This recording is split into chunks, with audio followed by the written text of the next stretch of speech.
Knockout পর্বের শুরুতেই আর্জেন্টিনাকে এড়ানোর একটা পথ খুঁজে পেল স্পেন।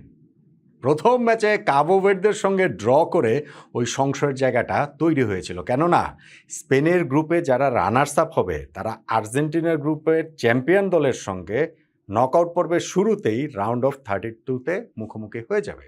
এখন আর্জেন্টিনা তো তাদের গ্রুপে চ্যাম্পিয়ন হবে, এটা মোটামুটি প্রত্যাশিতই, এবং সেইভাবেই লিওনেল মেসির দল এগোচ্ছে।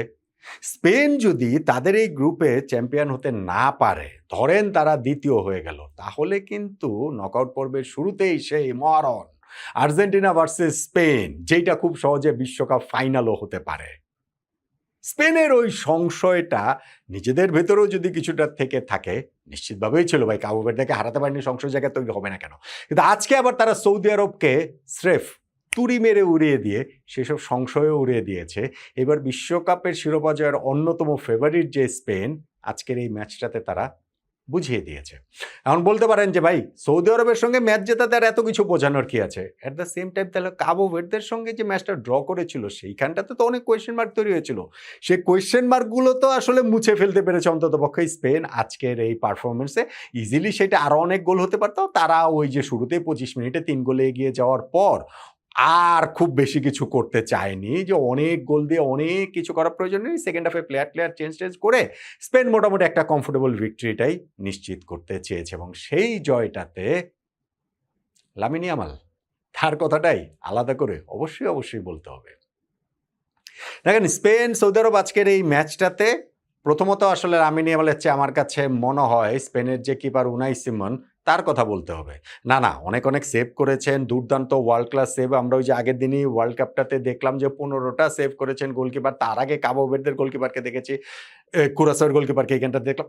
এইসব কারণে না, কারণটা হচ্ছে কি যে মোটামুটি উনাই সিমন পুরো ম্যাচটাতে দর্শক হয়েই ছিলেন। স্পেন ইনফ্যাক্ট আজকে 10 জন নিয়ে খেললেই পারতেন, এই গোলকিপারের কোনো প্রয়োজন ছিল না। তারা সৌদি আরবের ওই বিচ্ছিন্ন কয়েকটা জায়গা বাদ দিলে এমনভাবেই সৌদিকে চেপে ধরেছিল যে স্পেনের কিপার উনাই সিমনের আসলে মোটামুটি পুরো ম্যাচে দর্শক হিসাবে খেলা দেখার বাইরে খুব একটা কিছু করার ছিল না।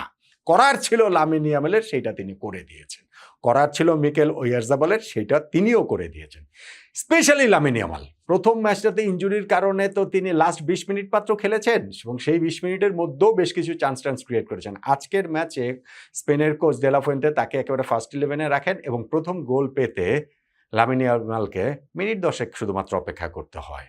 লেফট সাইড থেকে একটা ক্রসফিল্ড যেই বলটা দিয়েছিলেন, ওয়াইয়ারজাবাল দিয়েছিলেন বক্সের মধ্যে, ভেরি ডেঞ্জারাস বল, এবং সেইটাতে ইয়ামাল যে অ্যান্টিসিপেট করে সেকেন্ড বারে গিয়ে স্লাইড করে বলটাকে জালে জড়িয়ে দিলেন।